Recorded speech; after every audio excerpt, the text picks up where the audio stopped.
জুজু বেকনরে তুমি এনে মনে করনি যদি ভারতত যে কোনো বড় হি হোম মিনিস্টার হ পলিটিশিয়ান হ তারা যদি করপশন যদি গুছলতে যদি ধরা পড়ন তারারে আমি একেবারে মানে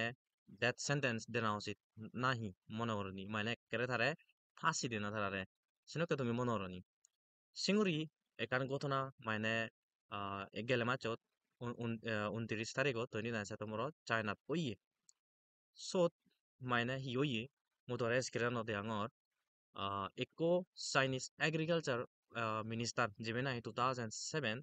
নতুন দূরি 2000 গেলে বছর 24 দগে মাইনেতে agriculture minister এলো এসে তাম্য বিদে দিতে বিলে করাপশন করছে দেতে $37 মিলিয়ন মাইনে ভারত দিয়ে যদি আমি সে থেকে যদি গুনি 3,000 করোড় আর হয় থেকে এজন নেয় দে এ তারাইছেন মানে দরা পেলে নেই তারায় সে মিনিস্টার চেয়ে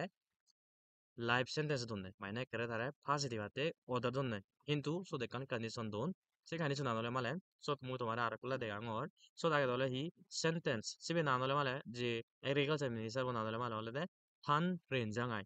তে তারে হি হনে sentence to death with a 2 year reprieve for accepting 38 million bribe between 2007 and 2024 মানে ইয়ত মিনিং না এদে রিফ্রাইভ মানে হি তারে 2 বছর জেলত থবাক 2 বছর জেলত তাই তাক কন্ডিশন না নিছে বাক মানে ইমপ্রুভ না নয় যদি মানে তাই যদি মানে গম মুনি চদ্রমিয়া যদি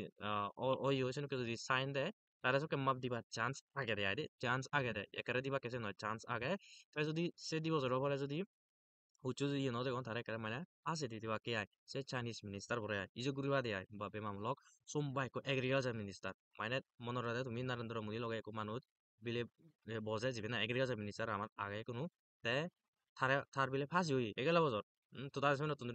আগে এসে মানছো গেলে বছর তো তাদের তুমি বলতে গেল তার সাথে কোনো ফাঁসি দন নেই দে তা মুই তোমার কান কৈছমি জোরে আছিম তুমিও এখন কেমন হরো আমিও শুনে করোনা উচিত না নয় ইদু ইন্ডিয়ান সিস্টেমে এখানে কমেন্টত di জানো মুই তোমা সাজেশন আনি কেনা শুনিবার যে পাত্র